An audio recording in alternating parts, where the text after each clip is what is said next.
So what you do, at least in terms of how I think about it, is that person X comes in. So, for example, if you could get into your head about, okay, is there somebody that you know or that you've seen fairly recently, or somebody that you've seen even in your past, like somebody's depressed, somebody has an eating disorder. So, do you have anybody in mind? Sure. Okay. So, what's their current age? 22. Okay. So they're 22. Okay. So, depression, eating disorder, what is it? Depression. Okay, so then what you would do is that then, okay, so we have depression.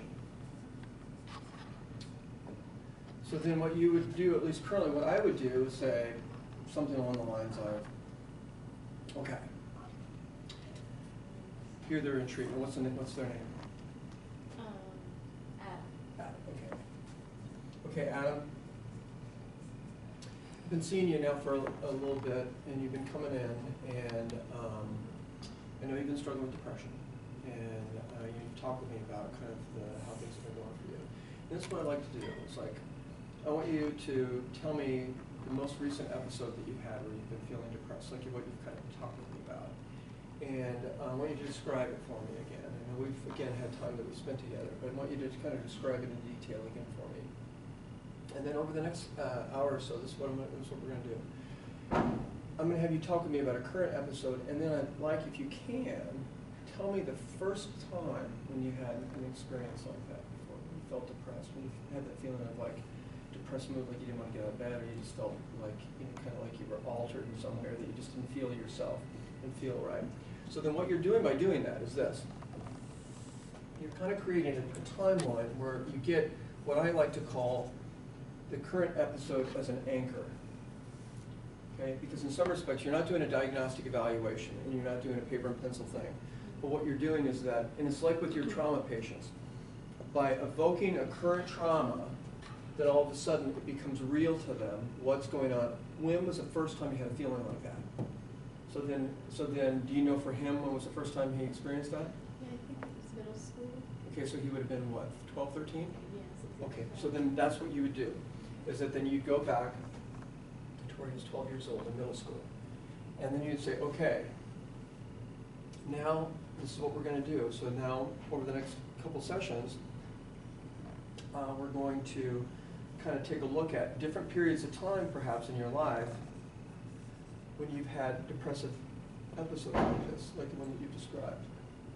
And I'm going to ask you what was going on in and around those times. Okay? I think those things are really important. And what I'd like to do is kind of have us have a better understanding of what's been going on for you in and around the times when you've been really struggling with depression. What were your friendships like? What were your relationships like? What was your relationship with your parents like? What was going on in your life during those times? Because my feeling is that for a lot of people, depression is related to the way in which we manage our lives or manage our relationships. And so one of the things I'd like to start getting us thinking about is the potential connection between these important life events and what's been going on with your depression. Because that's really what interpersonal therapy focuses on, is it really focuses on important and significant relationships in and around the times when we've been really struggling, and in your case with periods of depression. So then really what you'd be doing then is that then you've created a timeline, you're going back, and this is what you would do in session, is you just would go back and then you'd start looking at what was going on, kind of the question of what was going on during that time. And you're not really making any assumptions, you're trying to be in some respects kind of like agnostic, even though you've already kind of tipped your hand that you feel like interpersonal relationships are important. But really you're wanting to look at what are the things that are going on. And kind of like I put these little brackets, kind of assuming that rarely is there ever a one-to-one relationship with, I was depressed at 12 and X happened, you know. It's usually either sometime before or sometime after that there were events that were occurring. And there may be even events that occurred prior to that may come up later that we don't know about. But we make this assumption, again, with interpersonal psychotherapy, you make this assumption that I'll put LA as in life events and symptoms, that there is a significant, inextricable link between these two things. And your goal in the interpersonal inventory is to find that thread that somehow connects these events.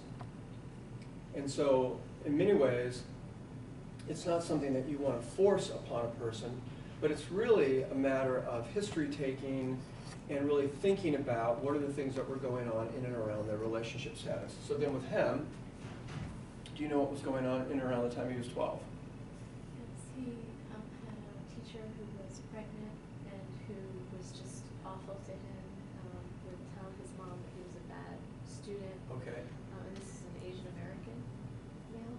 okay, And school achievement is extremely important in his family of origin. okay, okay, okay. And he was doing really poorly academically at that time. Okay, and so then, whatever was going on with this person, they took it out on him. Yes. At least that was his perception. That was his perception. Okay. And it affected then his relationship with his parents, and he was seen as a bad son. Okay, so when did that occur? That, right around the same time. Okay, so then all of a sudden then, so we have a teacher and then we have parents, and so then all of a sudden, because he's doing poorly in school, he's a bad son. Oh man, that's a burden to have to carry, huh? What a bummer. Okay, all right. So what did his depression look like during that time? How did it manifest itself? He started to refuse to go to school. Okay, so then school refusal, okay. And then what were the, then, so then, then what was the outcome of that, the school refusal?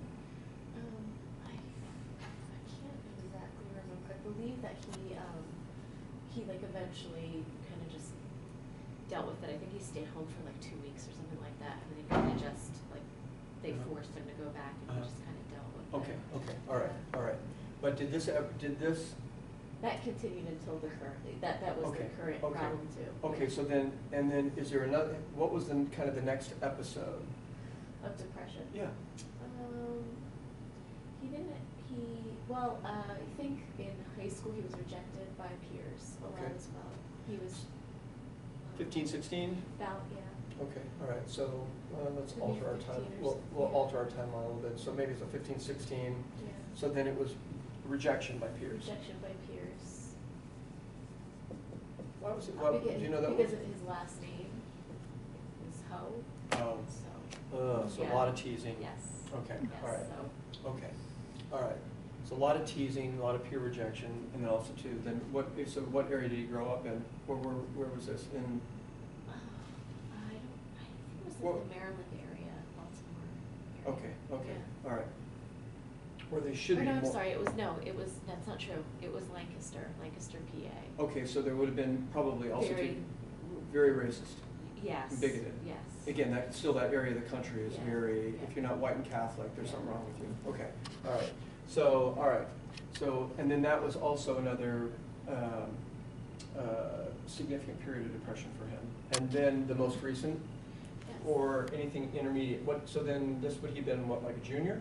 Actually, no, he was a senior. He actually might have been 23, maybe it's 23, but he's an architectural engineering major. Okay, okay. And he needs to finish a thesis Okay. to graduate, and he cannot get himself to finish the thesis. Okay, all right, so he's really So, struggling with that. yeah. Okay, all right, so then that's part of that as well. Okay, interesting. So, all right, so, and then he can't finish. Right, he's also withdrawn from others. He doesn't interact, he doesn't have any friends. When did the social withdrawal occur? Is that- It's because he's like a fifth year, so I think he's 23. Because he's a fifth year, they already all graduated, and so he's still stuck doing the thesis each semester. Like he's now taken 3 semesters just to finish a thesis. And he got out of high school, okay, got into college, okay, so obviously he did Yeah, well. around 16, he like something changed and he was able to find a peer network where he Okay. fit in. Okay, I think he got in a fight and like showed that he wasn't gonna take any crap, and then okay, so he then got all of a sudden respect. he got a little street cred. So, Right, okay, right. all right, okay. And then, other than this, so then but in here we have more social withdrawal? Yes, difficulty making friendships. Any relationships to speak of? He's tried, but he's been rejected by female peers as well. Okay. And any other Asian feels- women, is he connecting in with the Asian community at all? No. And he feels, so the other important thing to know is that it came out in our work, is that he was sexually molested When? when he was around 5, age 5. Okay. So he feels like there's something wrong with him, and that people can see that. And so in many respects, maybe it's almost as though, even though that it's illogical as children, that that's a connection that was made that somehow or other they're picking up on something bad, that there's something wrong with me. Yeah, that's why they're, again, it's that, kind of just like the disrupted logic that kids have, because we just can't think of things in a normal way, So, all right, so, and that came out. Okay. Interesting. So what you would do in terms of, again, if you were to kind of construe this, what you would be doing is you'd be doing just exactly this. But you would be, and obviously you're very astute and you've already been paying attention to the fact that these significant events, and I think that the fact that you work with trauma, you're always thinking about that things just don't happen in a vacuum, So that, but then how I would be thinking about it is that, okay, depression, bad student, bad son, something's wrong with me. There's probably things going on in here too with the family. It'd be interesting to know why is it that the parents allowed him to stay home for 2 weeks, is curious. And that, is this the legacy that he's still struggling with? So this occurred here, rejected by peers here, social withdrawal. So then in some respects, again, social withdrawal may be precipitated by, who knows, maybe that series of rejections, because I'd be asking about interpersonal relationships with females, any meaningful sexual relationships or intimate relationships? No, he feels kind of flawed in that way. Okay. And he also feels like still a bad son because he should be able to just finish this. He's in he doesn't like major. I'm trying to think of other things that are. He's an architectural engineer? Yes, and using marijuana a lot to numb out. Okay, and when has that been happening? When was marijuana? When did that start? Maybe a year or 2 ago. Okay, so would that have been also to accompanied in and around this time as well? Probably. Okay, so then this would be around 2021? Yeah. Okay, so then we have, okay. Any alcohol? Or just marijuana? So he's running pretty hot. He runs hot from an anxiety perspective, so that he finds marijuana actually kind of calms him down, even though it disrupts his ability to focus. Okay. So then what you could think about from again, from an interpersonal inventory perspective, then what you'd be thinking about is that you'd be thinking about and helping them think through.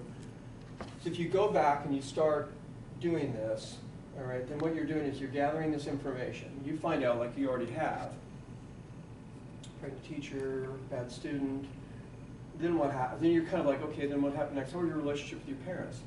Okay, so then you query about your parents. Do you have any siblings? Yes, my younger brother, but that's who he's closest to in the world. Just Okay. Now, as a younger brother, did he avoided the conflict? Now, is he perceived as being a good son by the parents? Yes. Okay, and has he graduated and has he accomplished? No, not yet, not yet. But he's on that path. But he's babied, as he puts it. Okay. More so. Okay. Whereas he always felt like he had to kind of just man up. Or kind of hold the long row, and he's kind of made it easier for his brother. But they've maintained a close relationship. Sounds like. They have, but lately he feels like he's been burdening his brother by sharing with him. Okay. All right. Interesting. Okay. Yeah, that wouldn't be unusual. Okay. Which actually then accentuates the social withdrawal, because he doesn't feel like, even now his brother doesn't really feel like his brother understands. Right. Right. Okay. So interesting. So then what you do then is that you're constantly going, okay, this happened here. Okay, at age 13, what was going on with your parents? What was going on at school? How was your schoolwork then? Blah, blah, blah. I didn't go to school. What happened? How did you get back in? What started up again?